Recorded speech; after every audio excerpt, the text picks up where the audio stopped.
Stigma fundamentalis kan dari orang kafir, stigma radikal kan dari Cina, ya kan?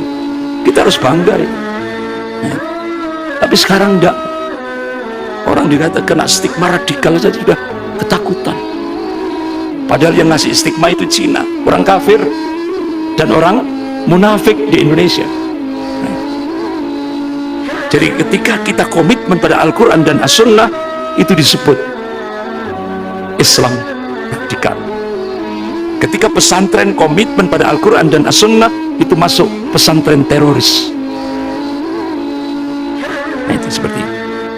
Tapi beda kalau ada seorang muslim menerima homo, wah itu Islam the best, Islam Nusantara, bahkan bisa masuk jadi pegawai KPK ya, kalau setuju dengan homo. Nah, coba. Jadi sekarang ini zaman edan, nek ora edan ora keduman.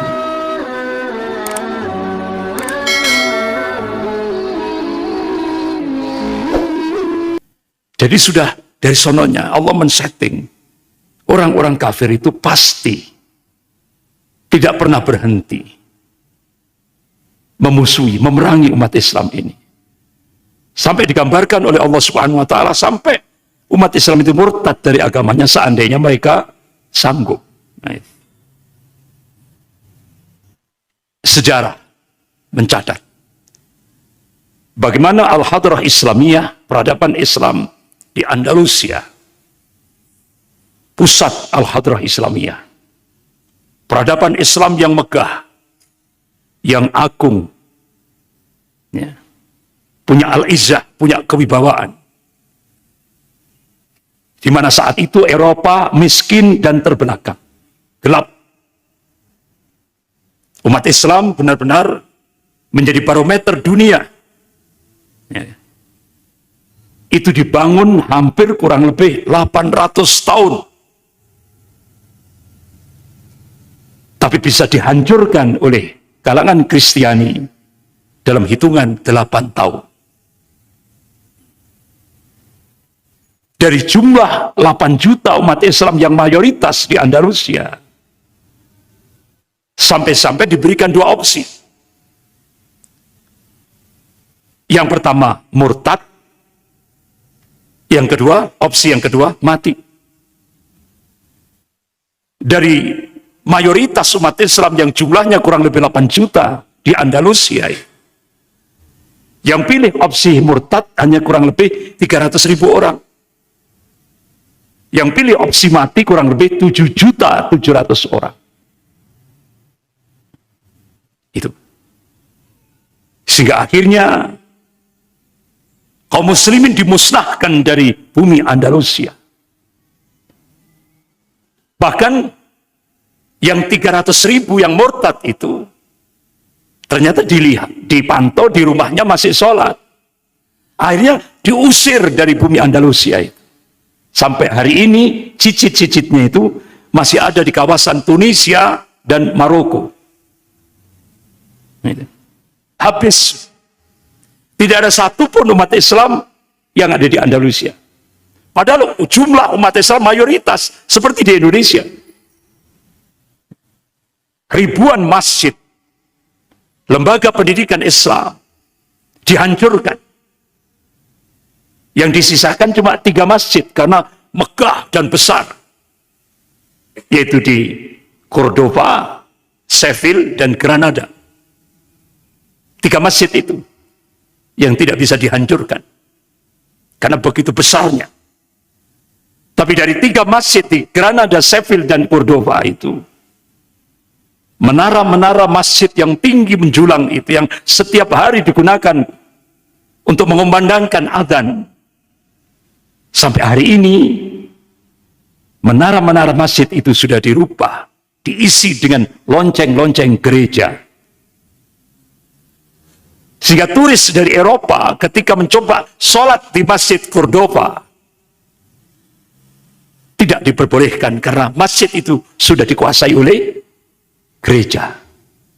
Itu. Inilah sejarah yang tidak bisa dihapus. Oleh karena itu, Kiai Haji Ahmad Dahlan, pendiri Perserikatan Muhammadiyah, pernah memberikan satu statement. Islam tidak akan lepas dari bumi ini. Tapi Islam bisa lepas dari bumi Indonesia. Manakala umat Islam buta politik. Ya, buta politik. Dan ini apa yang terjadi di Andalusia bisa terjadi di Indonesia. Ini Andalusia 800 tahun. Sampai akhirnya pakar-pakar sejarah dunia Islam seperti Syekh Profesor Dr. Muhammad Salafi mencoba melakukan riset apa faktor penyebab hancurnya peradaban Islam yang begitu megah di Andalusia yang dibangun 800 tahun. Ternyata hasil riset Syekh Profesor Dr. Muhammad Salafi, pakar sejarah dunia Islam, itu ternyata menyimpulkan ada 3 faktor.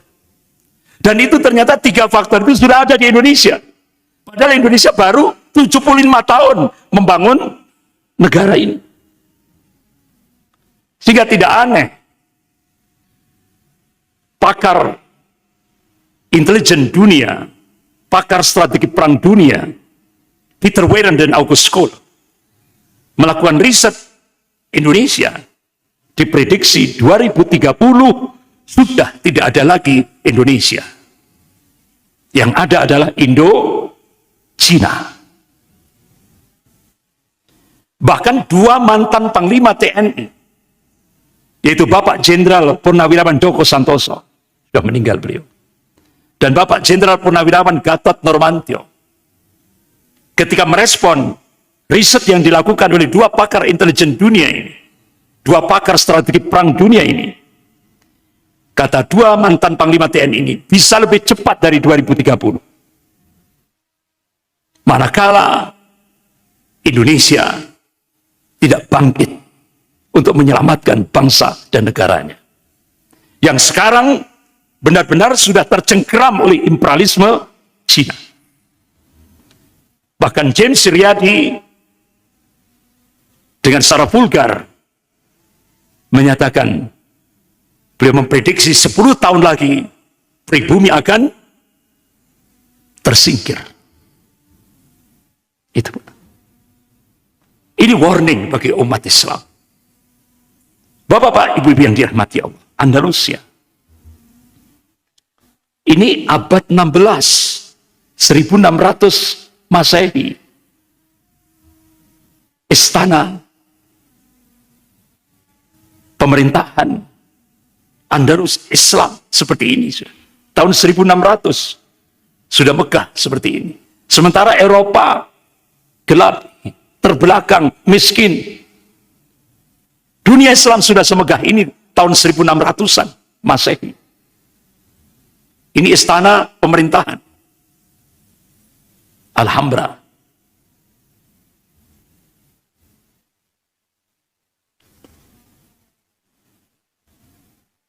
Ini Masjid Cordova.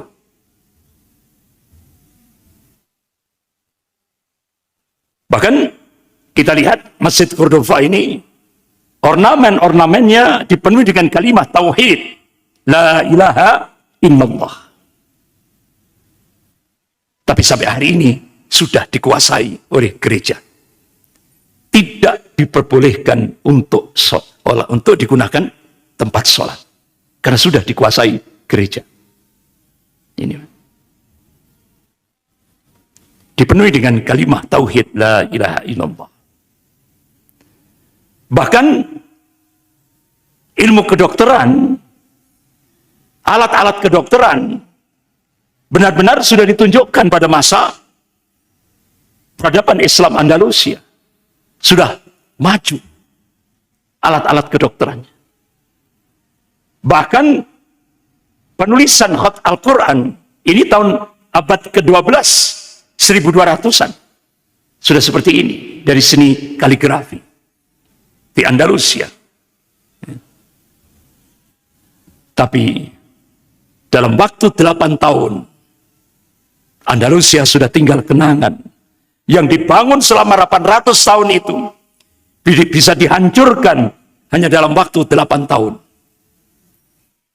oleh kalangan Kristiani. Syekh Profesor Dr. Muhammad Salabi mencoba melakukan riset apa faktor penyebab kehancuran Al-Hadrah Islamiyah di Andalusia. Yang pertama, pemimpin-pemimpin kaum muslimin menyelisihi Al-Quran dan As-Sunnah. Dan ini sudah terjadi di Indonesia. Allah sudah menegaskan, A'udzubillahi minasyaitonir rajim, wa may ya'sillaha wa rasulahu faqad dhalla dhalalan mubina. Barang siapa yang menyelisihi Allah dan Rasulnya, maka dia telah sesat dan berada dalam kesesatan yang nyata. Bahkan Rasulullah menegaskan, qala Rasulullah sallallahu alaihi wasallam, wa ju'ilatil lat was-saghar wa fi amrillah. Dijadikan rendah, dijadikan hina manakala menyelisih perintahku, kata Rasul. Ini. Dan ini sudah terjadi di Indonesia. Sampai-sampai seorang Tionghoa di Indonesia, Louis Sangkuriang, ya Sangkuriang ya,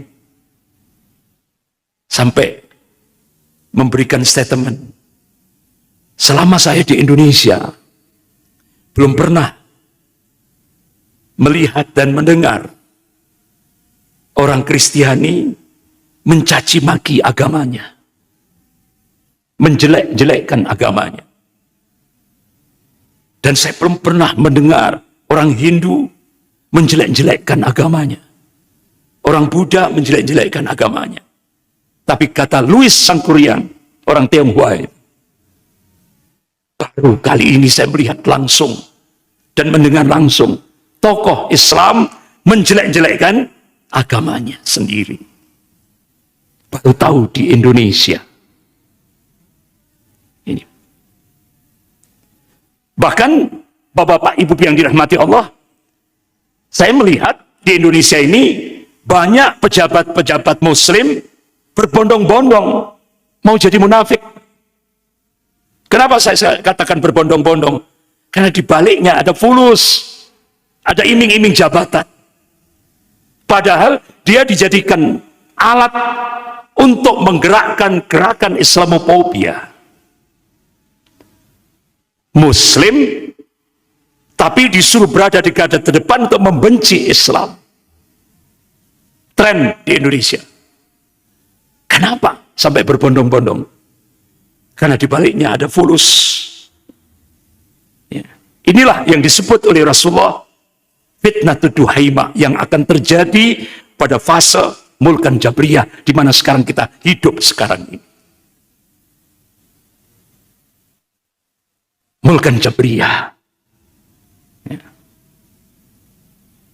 Sampai-sampai Rasulullah memberikan ya, tentang kenapa disebut fitnatud duhaima. Itu bentuk kata duhaima itu bentuk tasghirnya, pengecilannya. Itu dahma. Ini bahasa kinayah, kiasan, perumpamaan. Artinya hitam, gelap. Apa wujud konkretnya? Rasulullah bersabda, qala Rasulullah sallallahu alaihi wasallam, yusbihu rajulun mu'minan wa yumsi kafiran, atau yumsi mu'minan wa yusbihu kafiran, yabi'u dinahu bi'arad minad dunya. Ini hadis sahih rawahu Muslim. Jadi kalau fitnatud duhaima itu sudah terjadi, kondisi umat pagi beriman, sore sudah jadi kafir, atau sore beriman, paginya jadi kafir. Why? Kenapa? Qala Rasulullah sallallahu alaihi wasallam, yabi'u dinahu bi'arad minad dunya. Dia jual agamanya dengan harga dunia. Sekarang coba kita saksikan di Indonesia, banyak orang yang menjual din, agama, demi jabatan, pangkat, kedudukan, popularitas, dan sebagainya, dan sebagainya. Dia jual dengan nilai yang sangat rendah sekali. Sangat hina sekali. Dan ini jadi tren di Indonesia. Inilah karakter munafik. Padahal Allah sudah tegaskan dalam surah An-Nisa ayat 145 ini. A'udzubillahi minasyaitonir rajim. Allah tegaskan apa awal ayat itu? Astagfirullah. Surah An-Nisa ayat 145 tentang munafik itu, apa awal ayatnya itu? Innal munafiqin fid darkil asfali minan nar. Jadi sesungguhnya orang-orang munafik itu kata Allah nanti di neraka, diletakkan di dasarnya neraka, keraknya neraka. Kadang-kadang masih punya alasan. Oh enak nanti di neraka bisa ketemu Madonna. Astagfirullah. Dikira neraka itu panasnya seperti panas di bumi. Padahal Rasulullah mengabarkan azab yang paling ringan di neraka itu ketika akan menimpa paman Rasulullah SAW, Abu Thalib, karena meninggal dalam keadaan kafir. Tapi Rasulullah mohon kepada Allah supaya diringankan azabnya. Jadi azab yang paling ringan itu akan menimpa Abu Thalib. Begitu jari-jari kakinya disentuhkan di permukaan api neraka, itu otaknya sudah mendidih, kata Rasulullah. Itu azab yang paling ringan.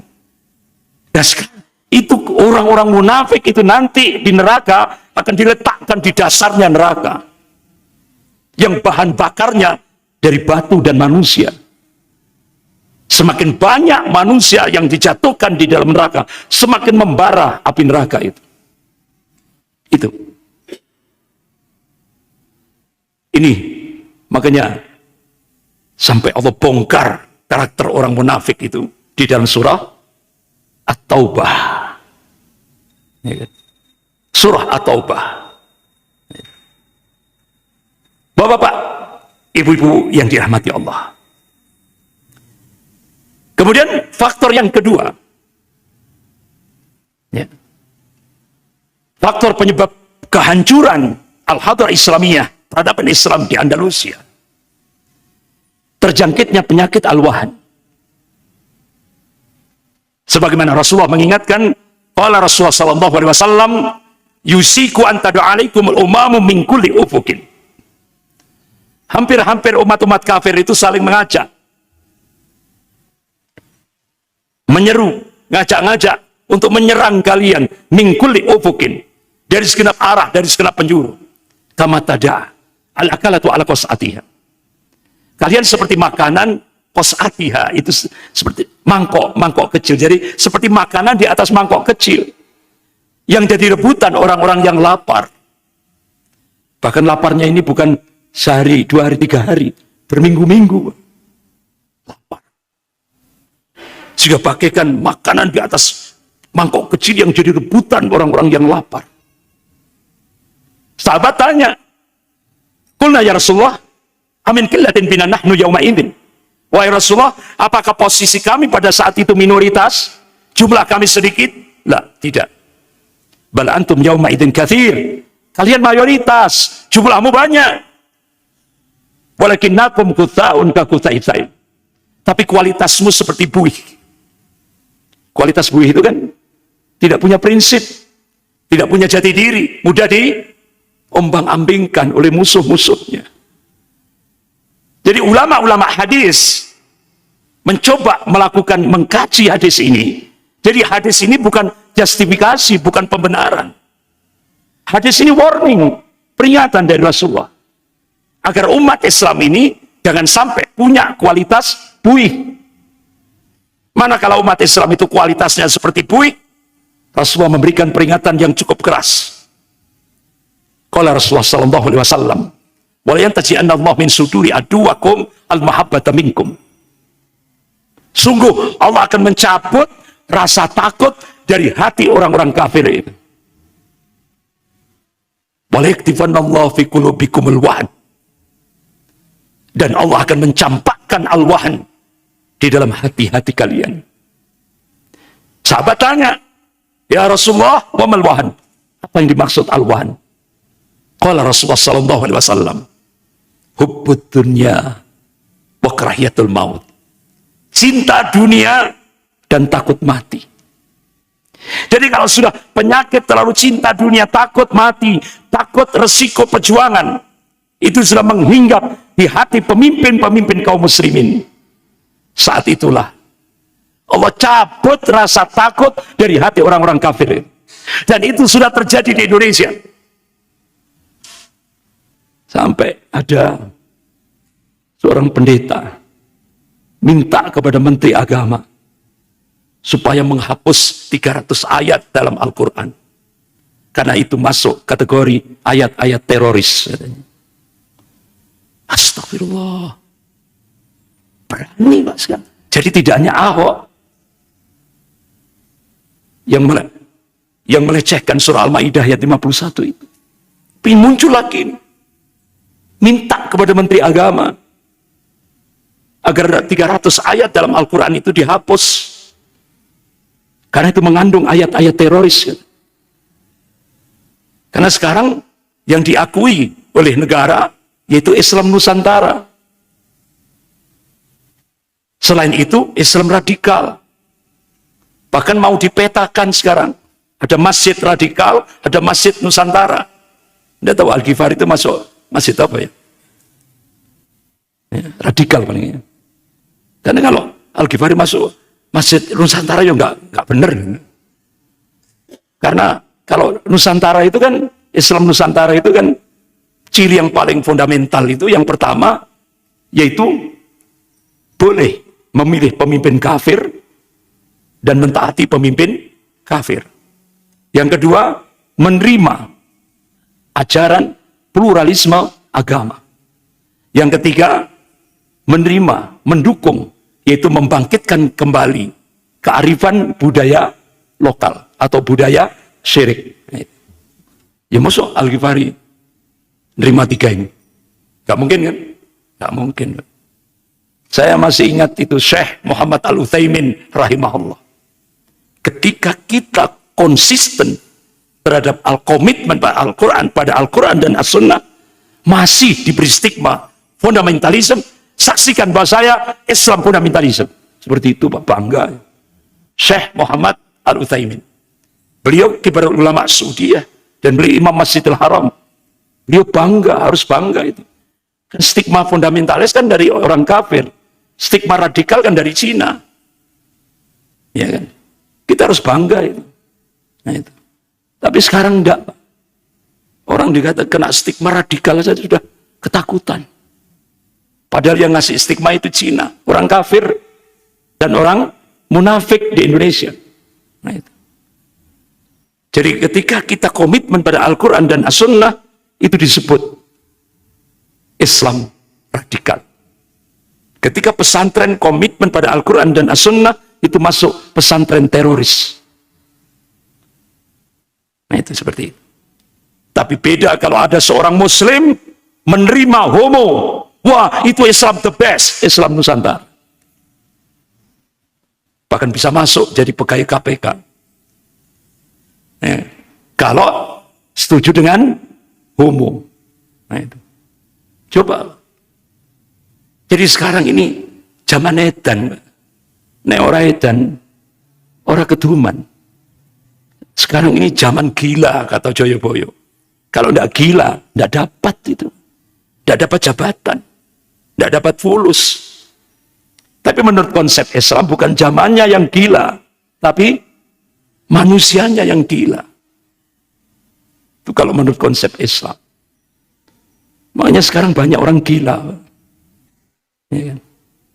Yang hak dikatakan batil. Yang batil dikatakan hak. Yang amanah, yang jujur disingkirkan sekarang ini. Pengkhianat diberi kedudukan, bahkan dimulia-muliakan sekarang ini.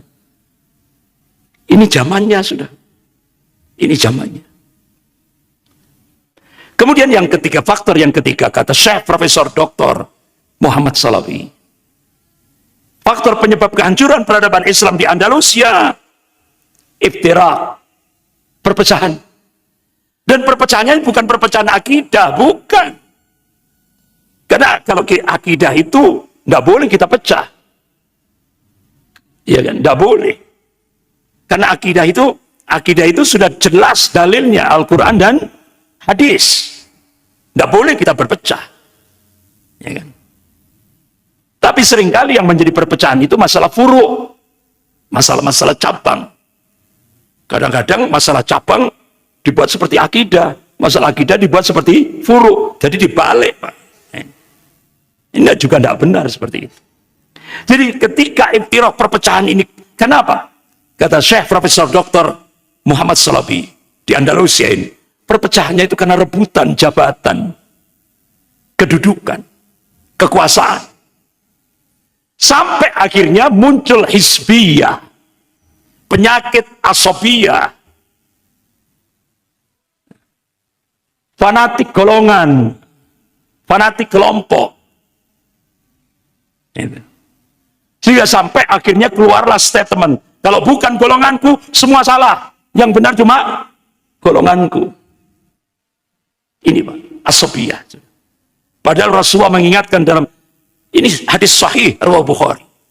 Kalau ada seorang muslim bangkit semangatnya, bukan lillah, bukan karena Allah, tapi karena apa? Asobiyah. Fanatik kelompok, fanatik golongan, fanatik partai. Kalau mati saat itu, kata Rasulullah, mati dalam keadaan jahiliyah. Ini hadis sahih riwayat Bukhari. Nah, itu. Kan rugi, Pak, mati dalam keadaan jahiliyah. Makanya kenapa Rasulullah mengingatkan, qala Rasulullah sallallahu alaihi wasallam, innamal a'malu binniyat wa innamal likulli amrin ma nawa. Ya, setiap aktivitas amal itu tergantung niatnya, dan segala sesuatu tergantung apa yang diniatkan. Makanya masalah niat itu masalah fundamental, prinsip.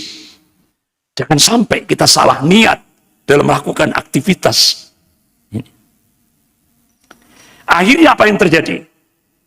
Ketika sudah terjadi iftiraq, perpecahan, karena rebutan jabatan, kekuasaan, kedudukan, sampai muncul asobiyah, akhirnya puncaknya dia mualah bil kuffar. Dia memberikan walaknya kepada orang kafir daripada sesama mukmin. Jadi dia lebih ridho dengan fatwanya orang kafir daripada orang mukmin. Sehingga akhirnya prakteknya dia sampai bermualah dengan orang kafir, kerjasama dengan orang kafir untuk menghancurkan saudaranya sendiri sesama muslim. Dan itu sudah terjadi di Indonesia.